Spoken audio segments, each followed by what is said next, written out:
After encasing himself with the power of elemental fire, he charged up the monster's arms while slashing with his swords. While he ran up the monster and passed by its head, he used a double slash to strike at its neck in passing.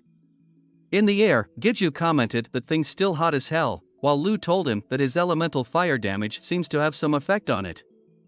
Using the skill of binding from his gauntlets, Giju wrapped it around the monster's neck and pulled on the binding to rebound back towards the monster. Using the momentum of the pull, Giju raised his sword and stabbed the monster on the back of its neck. The monster let out a scream of pain, but Lu considered the attack too shallow and told his master to stop half-assing it and end it as fast as he can since his opponent was still stronger than him. But Giju thought that no matter what, this was still Minsu's father. El told him that he is no longer human, he's a demon controlled by evil. Just then, the monster struck Giju with a raised hand, sending him flying off its back and onto the ground hard. Giju was thinking he was accumulated a lot of damage, and it would be dangerous if he delayed any longer. The demonic eye, that disappeared after the demon king, but corrected himself thinking no, it was Su-young who collected back her power, this power was slowly returning back to him. Now that he can use the demonic eye once more, he can tell that the fire giant is simultaneously is and isn't that man. He didn't fully understand himself, but he knew what he had to do now. As Su-young once told him, death isn't only the concept of destroying something, but by expanding his imagination, he should be able to use the ability in more diverse manner than before. Looking up at the giant monster, he thought to himself that this was no longer Minsu's father, but just a fire giant. He explosively charged up into the air, then calling upon his power of death, came down making a single strike down the middle of the giant monster. After the huge explosion cleared up, the charred cracked body of Minsu's father remained on the ground. Giju came up beside the body and asked, "Are you awake?" The guy on the ground started to speak saying his name is Huang Chiil, and his other name is the descendant of Paimon, and as he spoke his head was covered with an illusionary ruby crown. Lu commented that he knew it. Giju asked Lu if he knew him, and Lu replied that Paimon is, but thought better of it and said that wasn't important, but he should ask him about Andress for now. While kneeling down, Giju asked the guy on the ground if he can tell him about Andress. The guy told him to find the Carvin Guild and Andress will be, but couldn't continue since his life force was disappearing. With his last words, he spoke to Giju telling him to please take care of Minsu.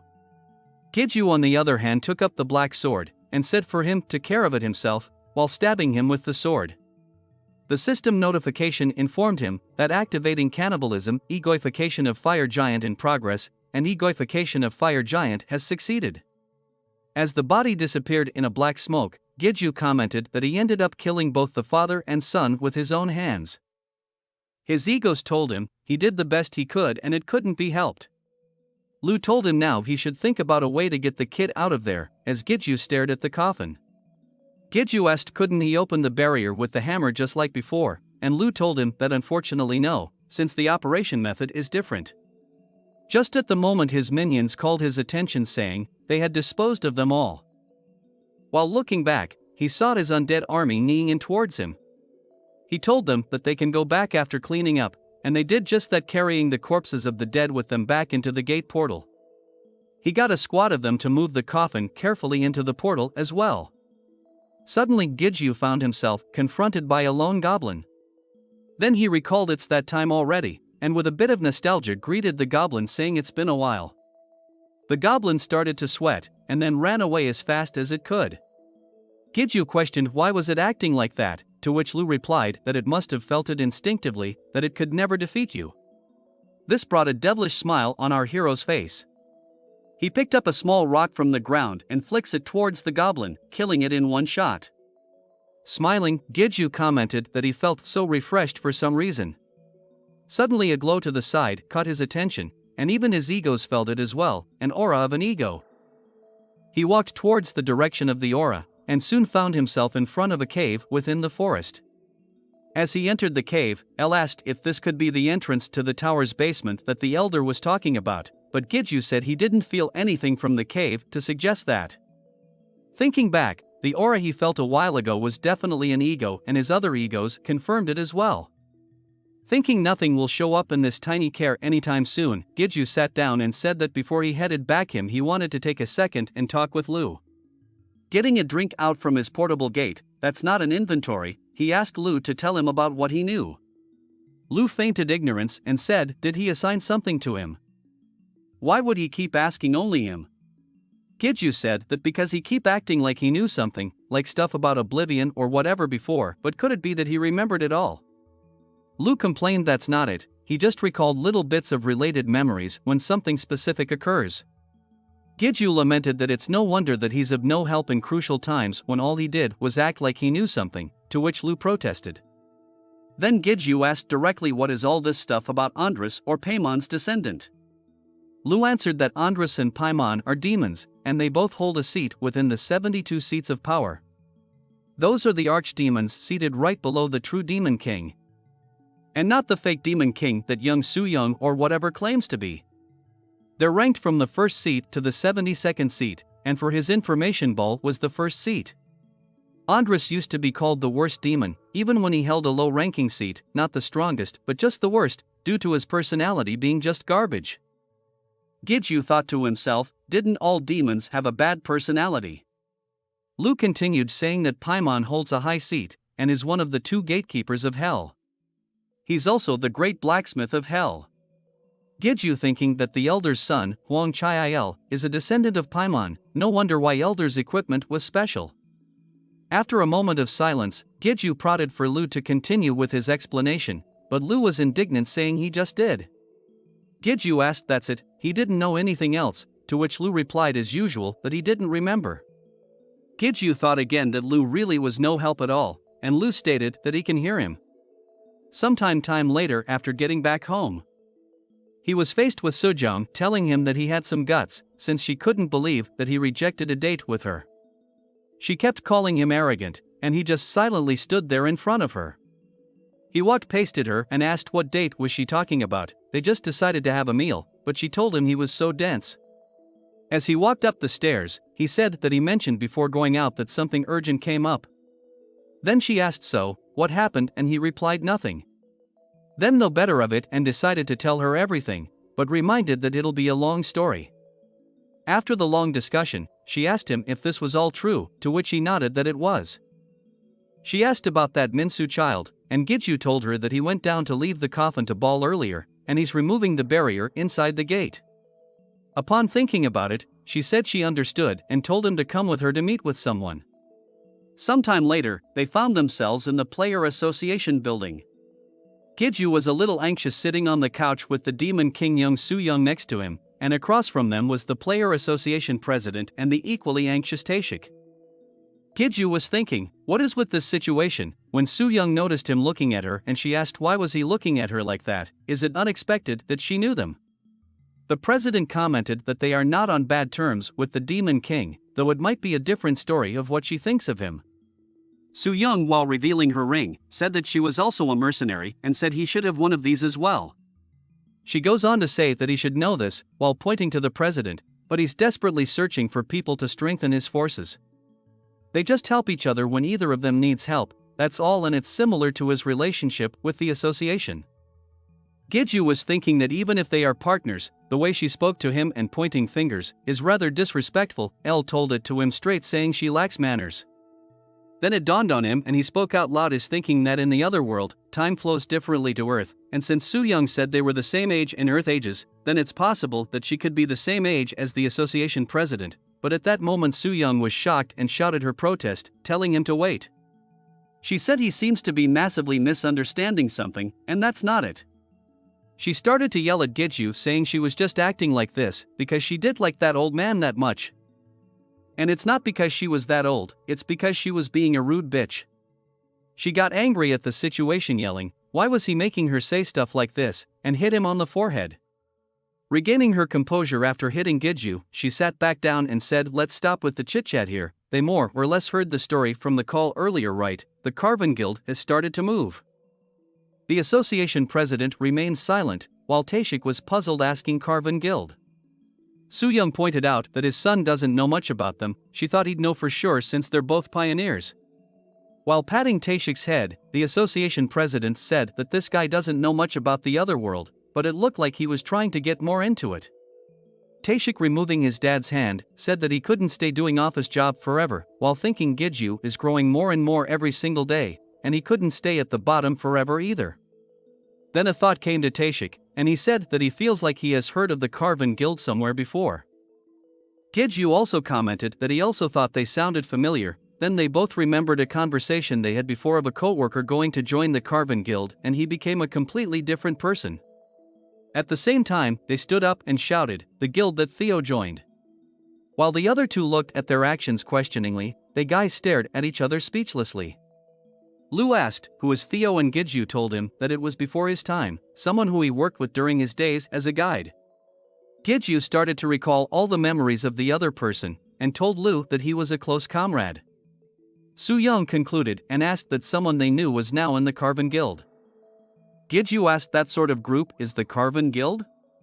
Pondering, the association president said he wondered where he should start, then asked Giju how much did he know about the tower. Giju was shocked, and the president explained that there are countless number of other worlds, and the tower is the wedge that intersects and connects each world, as well as the chains, and slowly eats away at the worlds it is connected to. The gates started to appear along with the tower is proof of that. At this moment a system notification informed Giju that he had obtained information that he wasn't qualified to know, and an intense pain was given to him as penalty. He gritted his teeth and grabbed his head in pain, while the other was in a panic at his reaction. They shouted what's wrong with him, and Su Young, face palming her forehead, said she forgot about the penalty. The president asked, could it be he hasn't passed the 50th floor yet, and he still didn't have the qualifications? Giju could not reply and just silently grabbed the sides of his head in extreme pain. The association president said that growth speed like his was unprecedented. And he thought that he had already passed the 50th floor since he was this strong. As the pain subsided a bit, Su Young looked at him ponderingly, then said, "Excuse me for a second, disciple," while her outstretched hand came close to the temple of his head. Then purple shock came from her fingertips and he grimaced in pain. Then pop-ups informed him that stigma was activating. The player Kim Giju will temporarily be subordinated by player young Su Young. He looked at the screens, then shouted, "Wait, what does this mean?" But Su Young told him to wait, not to misunderstand, and listen carefully. This was her second unique ability. The subordination is name only, and that it's a way to share the penalty that he received with her. She can't do anything like order him around however she liked, and he was not such a weak being that she can subordinate him with a stigma in the first place. Lu told him that she was right, it's a sort of contract, but its conditions are rather to her disadvantage. Giju told her that next time, please let him know she was doing something like this before doing it. She said not to worry, she would retrieve the stigma once this conversation was over. At the mention of the word retrieve, Giju imagined the kiss that Su Young gave him earlier to take away her powers, and he became flustered, blushing at the thought. When Taeshik looked over at him, he covered it up with a cough. In the upper floors of the tower, the rulers of the tower exist. The ones who created the tower, its masters, and former rulers of other worlds. Though they cannot use their full power on Earth due to its incomplete encroachment, they can use their original power in the tower, the junction between worlds. Giju, while holding his head in pain, commented, "So that's the reason why progress through the higher floors is slow," and Su Young confirmed while also holding her head in pain. Giju thought that the tower and gates are dangerous, but starting from the crystals, all sorts of resources can be found in them, but to think that their very existence was also a threat to humanity. Su Young told him not to be so disturbed, most of them are sealed, and there's still plenty of time left until Earth is completely encroached. And just like how Lee Xianho was pushed back by them at the higher floors, they'd be no match for him if they came to Earth, it all depends on the situation. Giju then asks how strong is Lee Xianho, to which Su Young pondered and said that he's gotten weaker due to his contaminated vessel, but in terms of his prime, we'd barely be able to match him if everyone here fought him at the same time. Giju was shocked, while the others silently nodded their heads. Giju thought that he became pretty strong, but there's still a long way to go. Since the people he already met are already extremely strong, so how many more walls did he need to overcome? Lu also mentioned about that woman too, the one named Harem or something, and Giju recalled his first gate where he met a woman who was with the party leader at that time. Gidju pondered, could she still be much stronger than him, and Lu said that he couldn't be sure since the assimilation level was still low at that time, but he is sure that she would be a match for the fake demon king next to him.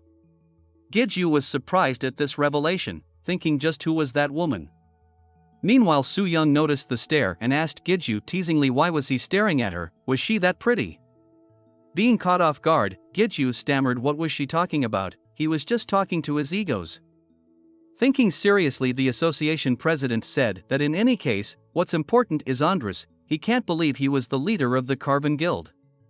With this, the Carvin's objective is more clear. Gidju asked if he knew Andress, and he replied very well, Andress the Marquis of Discord. He is the worst demon, and he desires the unsealing of the tower's rulers and the end of the world.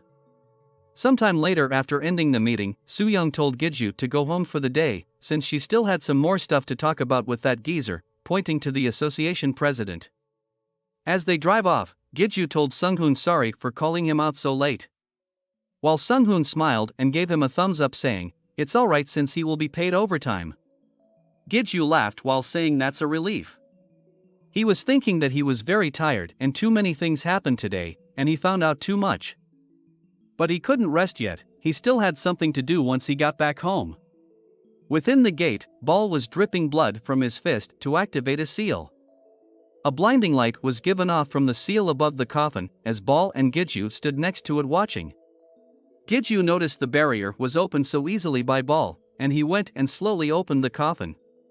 Inside they found the sleeping body of Minsu, unharmed.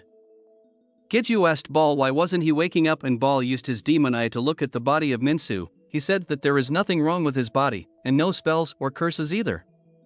Lu mentioned for Gidju to give the boy a potion, and Gidju opened and poured the contents of the healing potion into Minsu's mouth.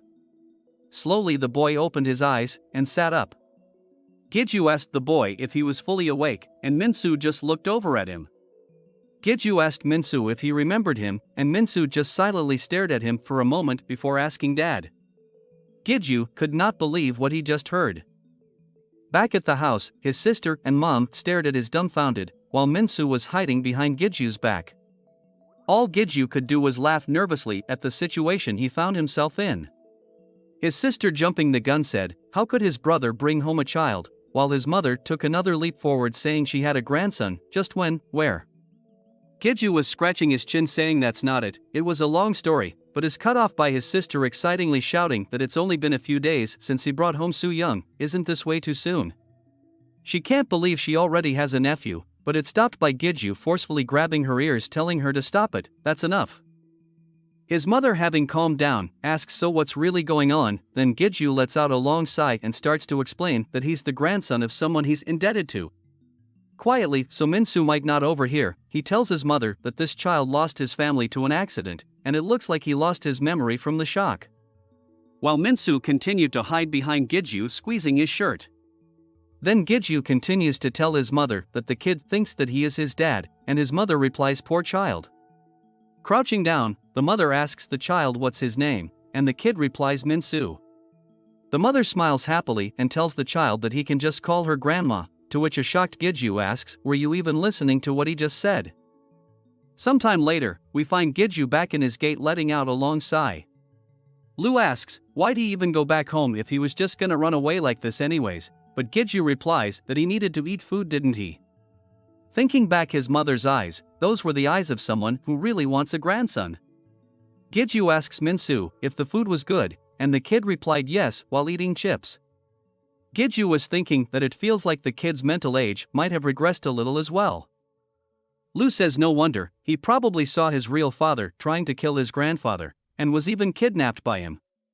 Thinking about the trauma, Gidju was trying to think of what to do. Then El spoke up saying won't his memory return if he sees a place or item related to his grandfather? Gidju though about the workshop, then Lu reminded him that it was the very site of the trauma. Brunhart reminded Gidju about the hammer, and recalling it told Minsu to look at this, while he pulled the small golden hammer from his pocket. Minsu, upon seeing the hammer, was odd. Gidju asks him if he knew what this was, and the kid kept saying it was pretty. Minsu jumped onto his feet and stared at the hammer in admiration, while Gidju commented that it looks like he likes it. Just then, the hammer started to glow in Minsu's hands and then suddenly increase in size. Giju was shocked that the small hammer got a lot bigger. Lu commented, as expected of Paimon's descendant, he's blessed by all armaments, while Minsu was swinging the hammer easily. With eyes that looked like if the body was possessed, Minsu approached the coffin and raising the hammer, he struck a blow to the center, cracking the coffin in half down the middle. Then he started to swing the hammer on the remains, using only the hammer in sculpting. Giju commented, is it really possible to sculpt something with just a hammer and without a chisel? And Lu told him not to think about it in human standards, since Paimon is on another level compared to ordinary blacksmiths. When Giju mentioned it's unlike Lu to praise someone so much, to which Lu replied that it's because he's one of the few demons who didn't betray him. The hammering went on till the wee hours of the night. On the next day, Giju was cradling Minsu in his arms, saying that he must be tired from using a hammer larger than himself and focus solely on sculpting for 9 hours straight. Lu remarked that his stamina is impressive, as expected of Paimon's descendant. Just the fact that potions work on him, and he is able to enter the tower proves that he's no ordinary person. He can now understand why that geezer said he's a more talented blacksmith than him. Lu continued saying that for someone with no memories, he sure sculpted his grandfather accurately, while we see the grey stone statue of the elder crouching down in front of Giju. Then Lu told Giju that it looks like all the preparations are complete, to which Giju asked what preparations. Lu said, are you just gonna do nothing with that sculpture, since that is not just some exhibition piece but a vessel? Shocked by this revelation, Giju asks was he suggesting, and Lu confirmed that it can be used to resurrect the geezer with that. Subscribe to the channel for the next part. Thank you for watching, until next time.